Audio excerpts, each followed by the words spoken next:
10 seconds back to back. বাংলাদেশের ব্যাটসম্যানরা এটা seriously নিয়ে ফেলেছে। পাঁচটা উইকেট পড়তে টয়লেটে যাওয়ার ব্রেকটুকুই যথেষ্ট।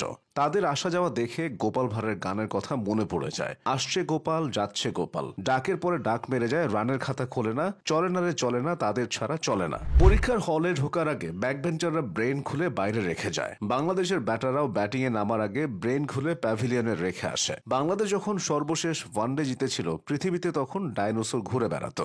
জিতবে কি, পুরো 50 ওভার খেলতেই ঘাম ছুটে যাচ্ছে। অন্য দেশগুলোর ওয়ান ডাউন পজিশনের নামে কোহলি ও কেন উইলিয়ামসনের মতো ব্যাটসম্যান। তবে বাংলাদেশের এই পজিশনে আছে নাজমুল শান্তর সঙ্গে ট্রাভিস হেডের বেশ মিল রয়েছে। তবে ব্যাটিং এ না, তাদের মিলটা উঁচু গোফে। এদিকে তৌহিদ হৃদয়ের শরীরে শুধু টেস্টের সাদা পোশাকটা থাকে না, তিনি রঙিন পোশাক পরেই টেস্ট খেলেন। ভারতের জয়সওয়াল, শুভমান গিলরা তরুণ, তারা সেঞ্চুরি, ডাবল সেঞ্চুরির বন্যা বইয়ে দিচ্ছে। অথচ বাংলাদেশের তরুণদের নাকি সময় লাগবে। অস্ট্রেলিয়ার আছে প্যাট কামিন্স, বাংলাদেশের আছে মেহেদী মিরাজ। কামিন্স অলরাউন্ডার, মিরাজও অলরাউন্ডার।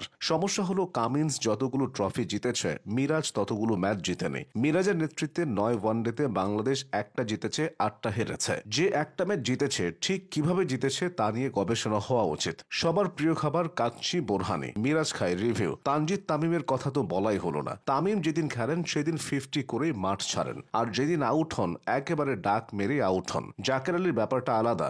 জাকেরের রানের স্পিডের চেয়ে চুইংগাম চিবানোর স্পিড বেশি। কিন্তু এখন যারা খারাপ খেলছে তাদের সরানোর উপায়ও নেই। তাদের বিকল্প হিসেবে অপেক্ষা করছে নাইম শেখ ও সৌম্য সরকাররা। ফুটবলে হামজা চৌধুরীরা হারলে ক্রিকেটাররা সান্ত্বনা দেয়। এখন ক্রিকেটারদের হারে কারা সান্ত্বনা দেবে? এদিকে আফগানিস্তানের বিপক্ষে এই জঘন্য ব্যাটিং দেখে উপদেষ্টা আসিফ নজরুল হয়তো বলছেন, হায় আল্লাহ খালেদ, আমি যদি ব্যাট হাতে নামতাম প্রতি বলে ছক্কা মারতাম। উপদেষ্টাদের সেফ এক্সিট নয়, ক্রিকেটারদের সেফ এন্ট্রি নিয়ে নিরাপত্তা বাহিনীর চিন্তা করা উচিত। কারণ এই দল যখন এয়ারপোর্টে আসবে, দর্শক তখন ইট পাথর নিয়ে স্বাগত জানাতে পারে। ক্রিকেটার ও কোচিং স্টাফ সহ বাংলাদেশের বহরে প্রায় 30 জন আছে। তারা চাইলে দুবাইতে থেকে যেতে পারে। কেউ কাজ করবে রেস্টুরেন্টে, কেউ কাজ করবে কনস্ট্রাকশন সাইটে। এতে দেশে বেশি বেশি রেমিটেন্স আসবে। সৌম্য সরকার ও নাইম শেখরা ভিসা জটিলতায় দুবাই যেতে পারেনি। তারা সহ যারা দেশে আছে তাদেরকে কৃষিকাজে ব্যবহার করানো যেতে পারে। মিরপুরের পিচ তো ধানক্ষেত হিসেবেই পরিচিত।